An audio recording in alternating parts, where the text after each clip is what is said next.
ଦେଖନ୍ତୁ ଆମର ଏ ଯେଉଁ ଏଡି ପ୍ରୋକ୍ୟୁରମେଣ୍ଟ ଯେଉଁ ଚାଲିଛି ମାଲକାନଗିରି ଜିଲ୍ଲାରେ ତାକୁ ନେଇକରି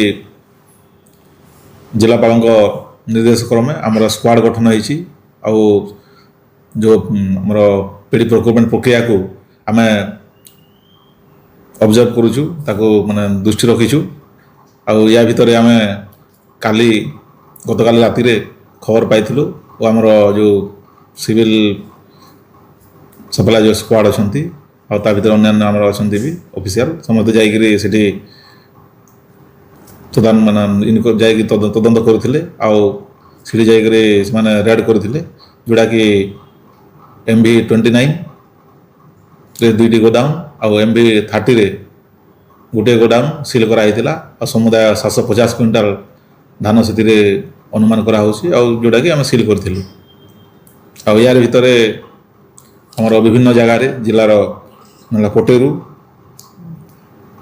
ଏରିଆରେ ଆଉ ଆମର ପଦ୍ମଗିରି ତା ସହିତ କୋରକୁଣ୍ଡା ଏରିଆ ଏମିତି ସମୁଦାୟ ଆଜି ପର୍ଯ୍ୟନ୍ତ 1821 କ୍ୱିଣ୍ଟାଲ ଧାନ ଆମେ ସିଲ୍ କରିଛୁ ଆଉ କିଛି ସିଜ୍ କରିଛୁ। ତା ଭିତରେ ଆମର 4ଟା ଭେହିକିଲ୍, ଯେଉଁଟାକି ଗୋଟିଏ ଟ୍ରକ୍, 2ଟି ପିକଅପ୍ ଆଉ ଗୋଟେ ଟ୍ରାକ୍ଟର ଥାନାରେ ରିଟର୍ନ ରଖାଯାଇଛି। ଆଉ ଆମର ଏସେନ୍ସିଆଲ କମୋଡିଟି ଆକ୍ଟରେ 5ଟା କେସ୍ ହେଇସାରିଛି। ଆମର ତ ଯେଟା ସବୁ କେସ୍ ଫାଇଲ୍ ହେଇଛି କଲଟଙ୍ଗ ସାର୍ଙ୍କର କୋର୍ଟରେ, ଆଉ ଯେଉଁଟାକି ପରେ ଯଦି ଆଉ ଟିକେ ମାନେ ଆଗକୁ ଗଲେ ଆରେଷ୍ଟ ସେମିତି କିଛି କରାହେଇନି।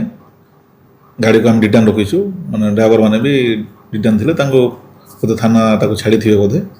ଆଉ ଆଗକୁ ଆମେ ଆରେଷ୍ଟ କଥା ପରେ ଚିନ୍ତା କରିବୁ, ଯଦି ସେମିତି କିଛି ଆଗକୁ ଯଦି କିଛି ପ୍ରମାଣ ମିଳେ।